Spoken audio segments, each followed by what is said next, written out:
Yep, hey, thanks for being here. Obviously, credit again to LSU players, Coach Kelly and his staff. They executed at a very high level, and they played a very good game on Saturday.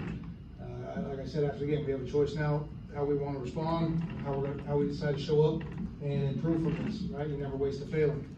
Okay, we got to ensure that we don't allow one loss to bleed into the next week and create a second. Okay. So that's the challenge in front of us. We have a challenge this week going on the road for the first time this season, playing at what is known to be one of the most energetic atmospheres, particularly a night game in all of college football. Okay, so hopefully our players are excited for that opportunity and that challenge, because it's all, attitude's your best friend or your worst enemy. And so we get to play in an electric environment in front of a great crowd. I think versus a football team very similar to us. Okay, and we get to learn something about ourselves because our first road trip. Coach Beamer's done a tremendous job in his short time there.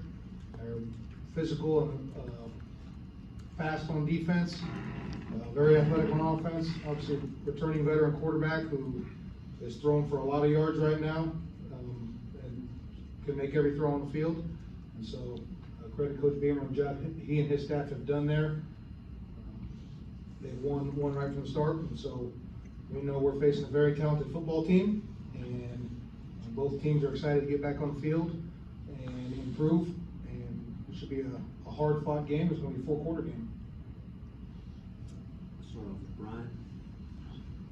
Coach, you said on Saturday you weren't sure if it was a lack of execution or if it was you were not calling the right things to put your players in the right position. Now that you've watched the film, do you have a leaning on that one way or the other?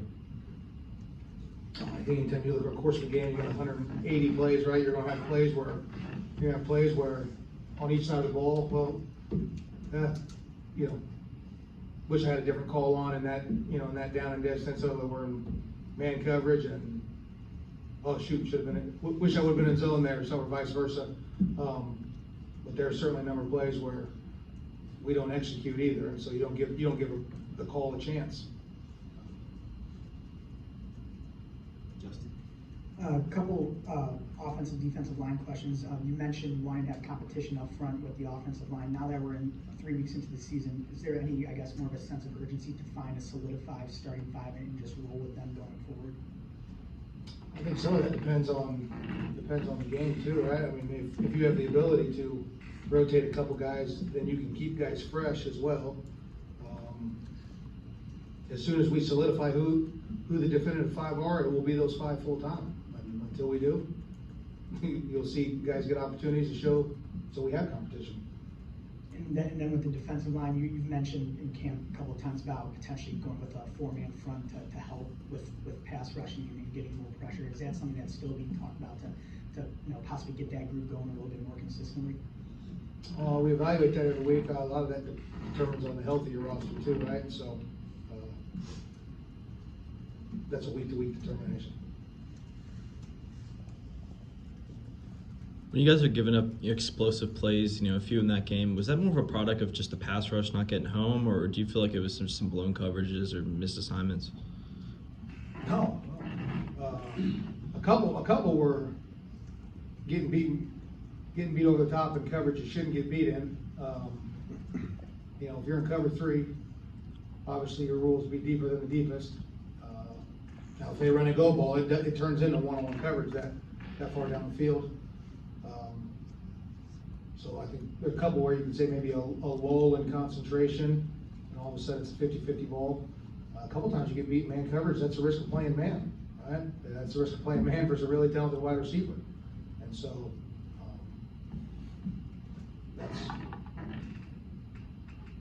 that's the risk you take when you blitz and play man. The fourth and 6 for the touchdown, right? We hit him, but on these inside fades, you can get the ball off early enough to beat the pressure a lot of times. And credit to them, perfectly thrown ball there in the corner of the end zone. There's one of those, like I mentioned earlier. Hindsight, oh man, wish we would have played zone right there. Now you open yourself up to other things too. So.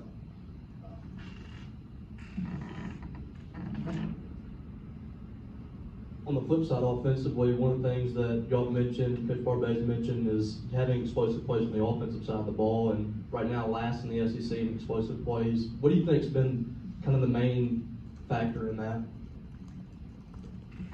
Well, obviously, the more plays you run, the more opportunities you have for explosive plays. So,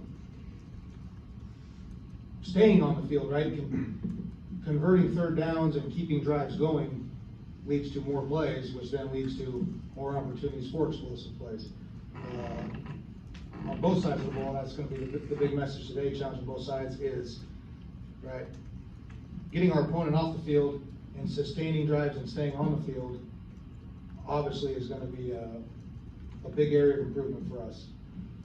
Now, when you look at the tape, you know, Woody breaks the long run there right before the end of the first half, goes for 50-something, right? That's clearly an explosive run. Well, we have that play on the second play of the game, exact same look, but we mess up and we have an assignment error in our blocking, and we have double pullers, right? So,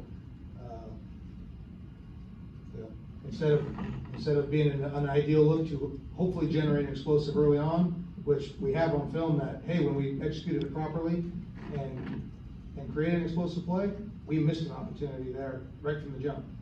And so, but simply put, if we can get our opponent off the field quicker and get the ball back to our offense, that gives them more drives and more opportunities for plays.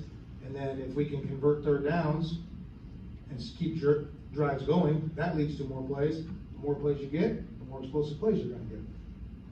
But just on the flip side, you create more 3 and outs, you limit your opponent's plays, guaranteed it will lead to less explosive plays. I was curious where in the process things are with the Sean Preston's appeal, and then we saw Simeon had a boot on Saturday. Is that a long-term thing or a short-term thing going forward? Simeon, no, it's a short-term thing. So he'll be fine. I imagine he'll be back full go today. And then Sean, I believe we got the email earlier this morning that the appeal was denied, so he'll have to sit out the first half.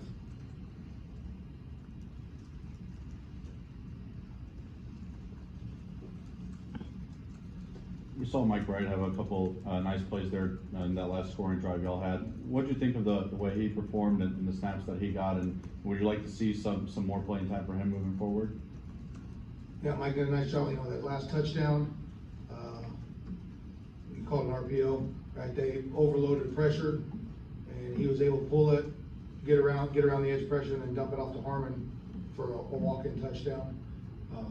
I'm sure there's some misexecution on their end too, right? They're saying the same thing. But when he got his opportunities, he was good. And, that's the kind of guy Mike is, and obviously we're going to do whatever it takes to win. So, you know, we're always going to have a package for Mike, yeah.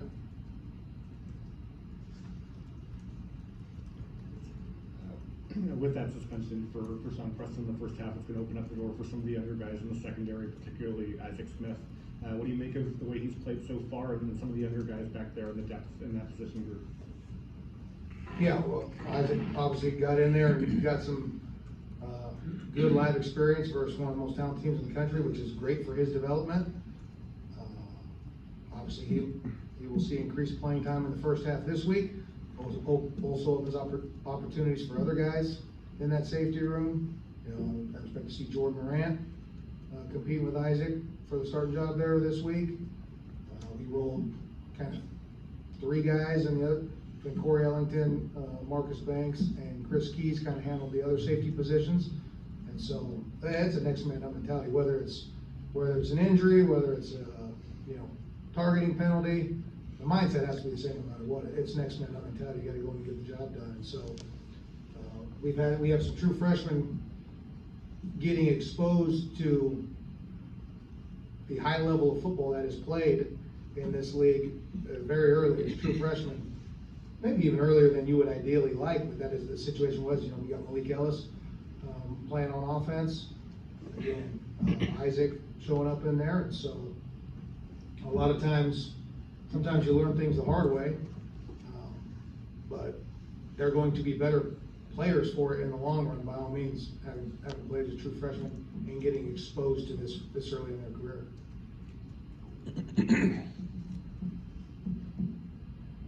Kind of a recruiting question, Coach. This year, NCAA cut back on the amount Number of of days. visits, you can be out on the Evaluation. on the road days during fall. evaluation Yeah, I and- think down to and- 33 from 42. be out on Friday night. How difficult is that? Because you've got 16 commitments right now, and each coach counts as one visit. How hard is that to balance that out to see the guys you have to see along with your top targets? How big? Yeah, well, the other thing too, you only get the one visit per school. So, simply put, right? Let's just take a bye week. Let's say you're going to be out on the road either Monday, Thursday, Friday, or Thursday, Friday, Saturday. Well, if you send out all 10 coaches, right, that's 30 days right there. You only have 3 days left. I have gone out all 3 Fridays these first 3 weeks of the season. In the morning, go hit the schools, come back for the afternoon meetings and walkthroughs with the players and team meal, and then get back out on the road and go watch the game of the schools you visited in the morning. So that's 3 days used right there. Any coach who went with me, you're only allowed to send 2 at most, right? So there's 6 days, right? So now you're down to 27 left. So you really, the way they've done it, and you're getting out to see them more. Well, with early signing day, most of your class is done, so you've kind of gotten the jump on the next year's recruiting class. I think that's the reasoning behind some of this. But simply put, pretty much across college football, you have a couple days in your bye week, and then 4 or 5 Fridays sprinkled out throughout the season, and that is what you have for evaluating senior games. Coach, Jaden Wally, he started 2 weeks ago against Arizona, but got very little targets, if any, that I could see against LSU. Was he a little banged up? Was that just a rotational thing? No, I was a little banged up, and obviously we were back to full strength.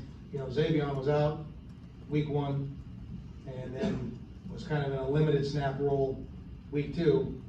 It was finally probably his first game full back to strength, feeling really good, which was good because Wally was a little bit banged up, and now we should be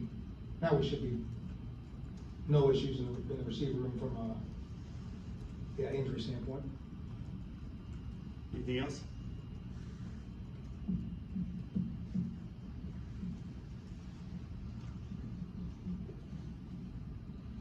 What are your impressions of Spencer Rattler at the quarterback, and just how tough is he to prepare against? Because when he's at his best, he's been among some of the great quarterbacks in college football.